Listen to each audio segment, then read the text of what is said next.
You know, sometimes life teaches you lessons in the most unexpected ways.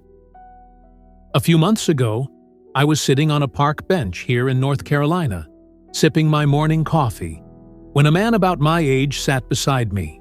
His name was Robert Miller, a retired postal worker from Ohio.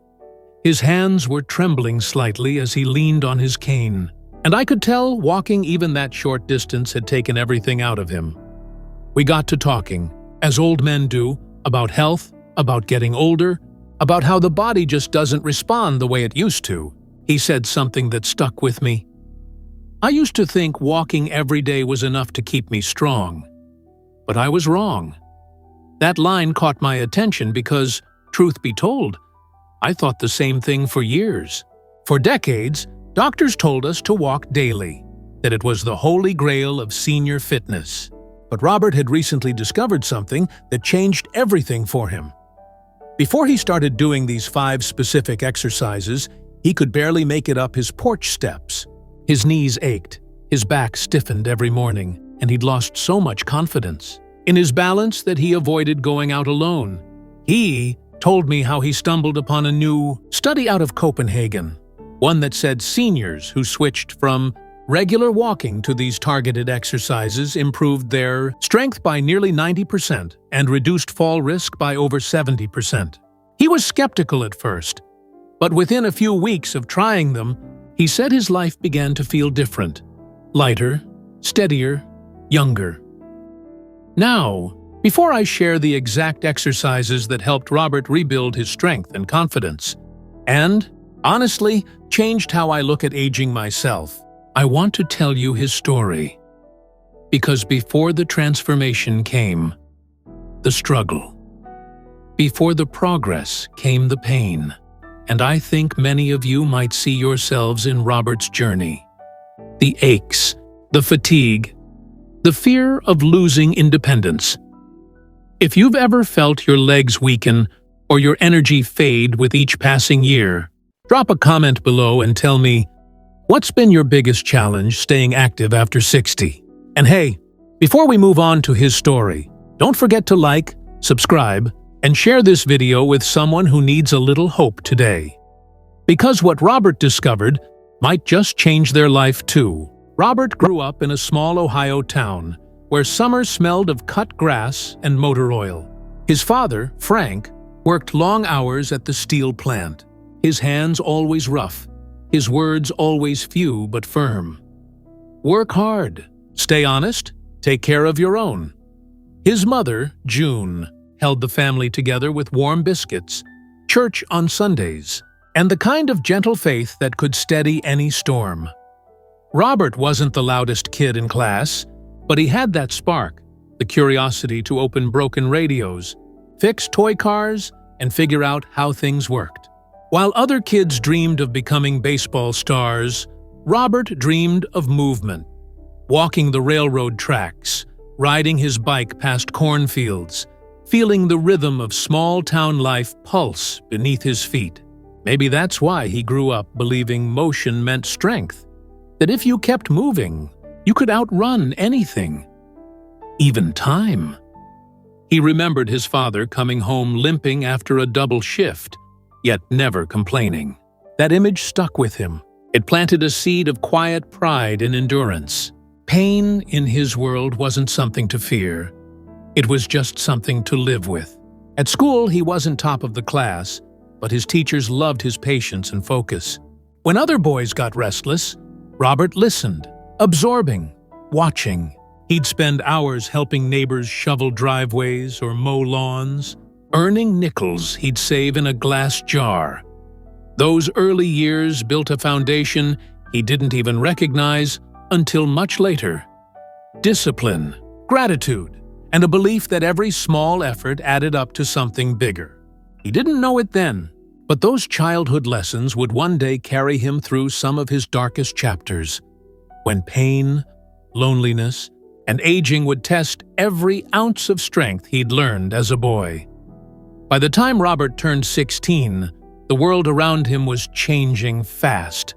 Factories were closing, new highways were cutting through old neighborhoods, and kids his age were dreaming bigger, college, the army, city life. But Robert wasn't sure where he fit in. He was dependable, hardworking, the kind of young man who'd help his neighbors before helping himself. Yet inside, he felt restless, caught between who he was expected to be and who he wanted to become. He took his first job at a small grocery store after school, stocking shelves and bagging groceries for long hours. He didn't mind the work. What bothered him was watching tired faces come and go, day after day, like life was something that just happened to people. "I didn't want to end up feeling stuck," he told me once, his eyes distant with memory. That restlessness pushed him to apply for a part-time job at the post office. Delivering mail might have seemed ordinary to others, but to Robert, it meant movement. The one thing that always made him feel alive. Those teenage years were filled with lessons learned the hard way. He fell for a girl named Mary Ellen, kind, freckled, and full of laughter, but lost her when she moved away for college. "I didn't chase her," he admitted, "because back then, I didn't chase anything that scared me." That became one of his biggest regrets. Not because of love lost, but because it showed him how fear of change could steal the best moments of life. He started to realize that growing up wasn't about finding the right road. It was about building your own, one uncertain step at a time. His father's hands had shaped steel. Robert's were learning to shape purpose, and before long, that purpose would take him beyond his small town and into a world of both dreams and detours, where life would test whether all that small-town grit could survive. The weight of real adulthood. If you've ever felt lost during your younger years, unsure which path to take, let me know in the comments. Maybe Robert's next chapter will sound a little like your own. Robert was 21 when he first felt like his life was truly beginning. He'd landed a full-time job at the U.S. Postal Service. Steady pay, benefits, and the promise of something that felt rare in those days: stability. The first morning he put on that crisp uniform, his mother cried. His father just nodded proudly and said, "Now you're a man with a purpose." The work wasn't glamorous, but Robert loved it. The rhythm of the route, the hum of early mornings, and the quiet satisfaction of finishing every delivery before sunset. It wasn't just a job. It was freedom wrapped in duty. He saw faces every day, families growing, neighborhoods changing. And through it all, he felt connected to something bigger than himself. It was during one of those long routes that he met Linda. She was standing on her porch, struggling to carry a box of books inside. Robert offered to help, and that small act turned into an hour-long conversation about favorite authors, travel dreams, and childhood memories. "She laughed at everything I said, even when it wasn't funny," Robert told me, smiling faintly. That's how I knew she was special. Their love was simple but strong. They married 2 years later in a small church filled with wildflowers and neighbors who'd watched them grow up. Life felt steady. A rhythm of paychecks, Sunday dinners, and quiet evenings on the porch swing. But every dream carries a shadow. A few years into marriage, Robert applied for a supervisor's position. His first big shot at advancement. He didn't get it.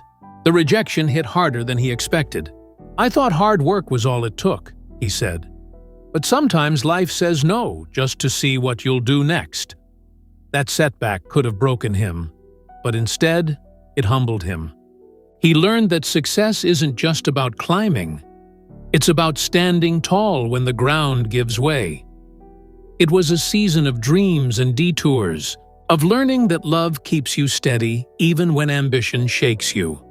And soon, Robert's focus would shift from chasing goals to building something far more important: a life worth living.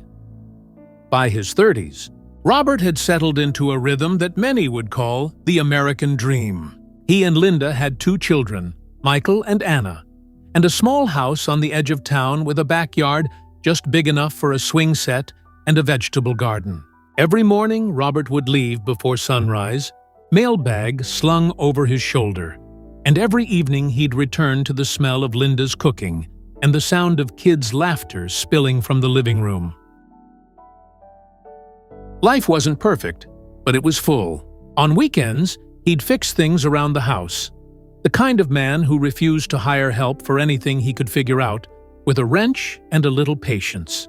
He coached Little League, taught his son how to ride a bike, and still made time to take Linda dancing on Friday nights at the local VFW hall. "We didn't have much money," he said, "but we were rich in all the ways that mattered." His job at the Postal Service grew demanding over the years. The routes got longer, the winters harsher, and his knees began to ache more than he liked to admit. Still, Robert pushed through. He believed that being tired was just part of being a provider. "A man's not measured by how easy life is," his father once said. "He's measured by what he keeps doing when it gets hard." That mindset kept him going. Maybe too long. By his 40s, the long walks, heavy loads, and endless hours started wearing down his body. The stiffness in his back became a constant companion. But he'd smile and say, "Just getting old," even when the pain woke him at night. Balancing dreams with duty wasn't easy, but Robert did it with quiet grace. He built a home filled with love, laughter, and resilience. The kind that doesn't show up in pictures, but lingers in memory. And yet, as his children grew and life settled into routine, the tests ahead would push him harder than any mail route ever could. The kind that breaks a man down before building him back up. Life has a way of testing even the strongest foundations. For Robert, those tests began in his early 50s. The world he'd built so patiently began to shift beneath him. First came the layoffs at the Postal Service. Budget cuts that forced senior workers into early retirement. They called it voluntary, he told me, but it didn't feel like a choice. Suddenly, the structure that had defined his life for 30 years was gone. He tried to stay positive. He did odd jobs, helped neighbors with yard work, even repaired mailboxes for free just to stay busy. But the paycheck was gone, and so was the purpose. Linda noticed it before he did. The quiet in him that used to be laughter. The tired eyes that used to be full of spark. Then, one winter morning, everything changed. Linda was diagnosed with breast cancer. For months, Robert drove her to treatments, holding her hand through the fear and the sickness. "I'd have traded places with her in a heartbeat," he said softly. She fought hard, but the disease was relentless. When she passed, the house grew silent in a way no sound could fill. That loss broke him in ways he couldn't explain. He stopped walking his usual route, stopped tending the garden. Meals became coffee and toast. Days blurred together. The man who once carried mail through blizzards now struggled to carry himself across the living room. And then came the health scare that forced a reckoning. One evening, while reaching for a dropped glass, Robert's leg gave out. The fall didn't break any bones, but it broke something inside him. The doctor called it muscle loss, age-related weakness, but Robert called it a wake-up call. "If I didn't change something soon," he told me, "I was going to lose more than my balance. I was going to lose myself." That night, alone in the quiet of his home, he made a promise to fight back. Not just against age, but against the slow surrender that steals life from so many after 60. If you've ever faced that kind of turning point, when life dares you to rise again, share your moment in the comments. You never know who your story might lift up. The morning after his fall, Robert sat by the window watching the sunrise, the same view he'd seen for decades, but this time, it felt different. For the first time since Linda's passing, he wasn't just surviving the day. He was planning to live it. He started small, a slow 5-minute walk around the block, a bowl of oatmeal instead of black coffee. It wasn't much, he said, but it was movement. It meant I wasn't done yet. What began as baby steps soon turned into a routine. Robert joined a local senior center's walking club. At first, He lagged behind everyone, but every week he made it a little farther. The group became his new community. People who didn't see him as a widower or a man past his prime, but as a companion on the same uphill road. With every step, his strength and his spirit began to return. He rediscovered the man he once was, only wiser and more grateful. He even started sharing his story at the center, motivating others who felt trapped by loss or age. "It's not about how far you walk," he'd say. "It's about not stopping." But growth always comes with a cost. The more he healed physically, the more he missed Linda emotionally. Every victory reminded him she wasn't there to see it.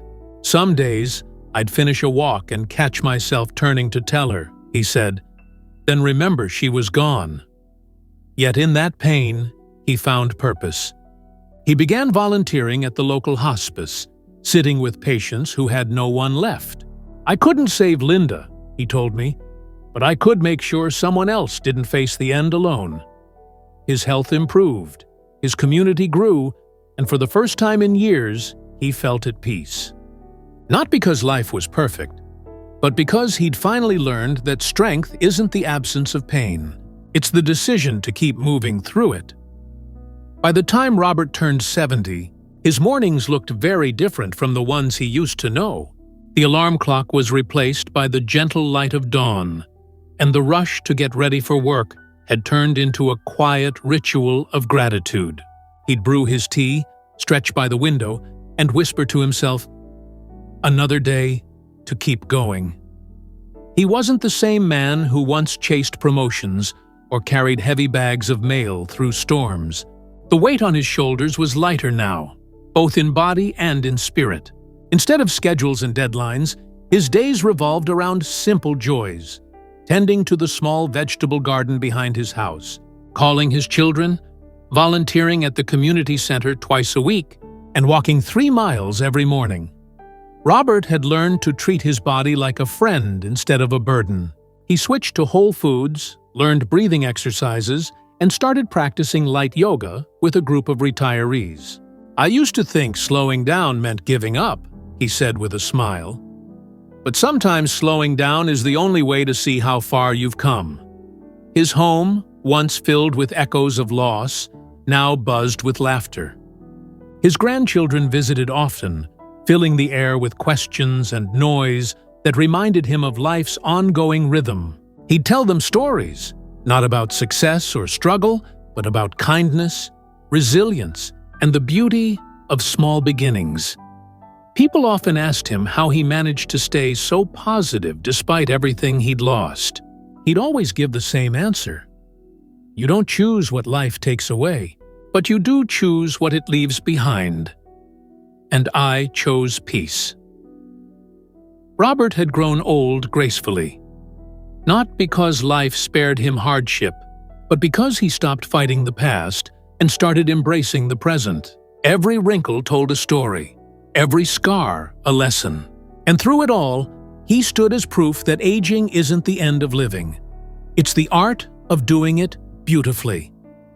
At 72, Robert thought he understood his body, its limits, its aches, its quiet endurance. But one morning, while reading an article shared by his daughter, he stumbled upon something that shifted his entire perspective on aging. The headline read, "New research reveals 5 exercises that can reverse age-related decline." Curious but skeptical, Robert read every word. The study came from the University of Copenhagen and followed thousands of adults over 60. The results were stunning. Participants who practiced just 5 specific exercises not only regained strength, but reduced fall risk by more than 70%. Robert leaned back in his chair, remembering his own stumble years earlier, the one that started his journey back to health. He whispered, "Maybe this is my next step." That week, he began incorporating each of those exercises into his morning routine, combining science with the discipline that had guided him all his life. First exercise, wall push-ups with hold. He started at the wall in his living room, palms pressed flat, body leaning forward. Holding each push-up for 5 seconds reminded him of the patience life had taught him. Within weeks, his shoulders grew stronger, and for the first time in years, he opened tight jar lids without effort. "You'd be amazed," he laughed, "how much pride a man can find in a peanut butter jar." Next, the second exercise, seated leg lifts with resistance. Each morning, he sat on his sturdy oak chair and lifted his legs slowly, feeling the burn in his thighs. It was a simple move, but it made climbing his porch steps easier. The routine gave him back something even more important: confidence in every stride. Third exercise, standing heel raises with balance challenge behind the kitchen chair. Robert would rise on his toes, balance for 3 seconds, then lower down slowly. It wasn't easy at first, but he noticed something remarkable. His posture improved, his circulation felt better, and even his mind seemed clearer. "I don't wobble like I used to," he said proudly. Next, the fourth exercise is modified squats to chair. The exercise that humbled him most was the chair squat. At first, he could barely manage 5 reps without resting, but he refused to quit. Over time, standing up from that chair felt like reclaiming his independence. 1 rep at a time. Last but not least, fifth exercise, bird dog. Hold finally came the one that surprised him most. The bird dog hold. Kneeling on his mat, extending one arm and the opposite leg, Robert found balance not just in his body, but in his mind. The movement demanded focus, control, and calm. All the things he'd learned to value in his later years. Within months, neighbors noticed the change. He walked taller, spoke stronger, and smiled more. His doctor called his progress exceptional. But Robert just said, "It's never too late to start living like you're younger than your years." Each exercise became a meditation, a quiet rebellion against time. And through discipline, loss, and renewal, Robert had done more than strengthen his muscles. He'd strengthened his spirit. By 75, Robert's days had found a steady, joyful rhythm. Each sunrise began with movement, the quiet ritual of those 5 exercises that had reshaped his life. What started as therapy for an aging body had become something sacred, a daily dialogue between his mind, muscles, and memories. He no longer saw exercise as a chore. To him, it was gratitude in motion. Every wall push-up reminded him that strength isn't about lifting heavy things. It's about not letting life push you down. Every seated leg lift was proof that small effort, done consistently, could rebuild the impossible. Neighbors would often see him out in the garden or walking briskly to the local cafe. "Robert, what's your secret?" They'd ask. He'd smile and say, 5 moves and a grateful heart. But deep down, he knew the truth was bigger. His journey wasn't just about staying fit. It was about choosing to keep living with intention long after most people stopped trying. The exercises didn't just heal his joints and muscles. They rewired his outlook on aging. When you stop challenging your body, he'd tell his walking group, your spirit starts to fade too. As years passed, Robert began sharing what he'd learned with others. He led a small senior fitness circle at the community center, teaching those same 5 movements that once restored his own health. Some came in with canes, some in doubt. But within weeks, they stood taller and smiled wider. Watching them grow stronger became Robert's greatest joy. He didn't preach science, he lived it. He taught that health isn't measured in years or numbers, but in how much life you bring to each moment. You don't grow old all at once, he'd say gently. You grow old when you stop moving, stop laughing, stop believing there's more ahead. In quiet evenings, sitting on his porch under a pink sunset, Robert would think of Linda. He often whispered to her memory, "You'd be proud. I finally learned to take care of myself." He felt her presence in every breath of wind that brushed against his garden. The same garden where he once struggled to kneel, now thriving with color. Robert's story wasn't about defying age. It was about honoring it. His legacy lived not in what he owned, but in what he passed on: resilience, kindness, and the belief that movement, in body or in heart, is life's most powerful medicine. As the years gently rolled on, Robert became living proof that age is not a cage, but a choice to move, to breathe, to begin again. His story wasn't about escaping time, but embracing it with grace and gratitude. Each sunrise, each step, each quiet exercise was a reminder that strength lives in the heart, not the years. And when people ask how he stayed so alive at 75, he simply smiles and says, "I just kept moving, forward and with love."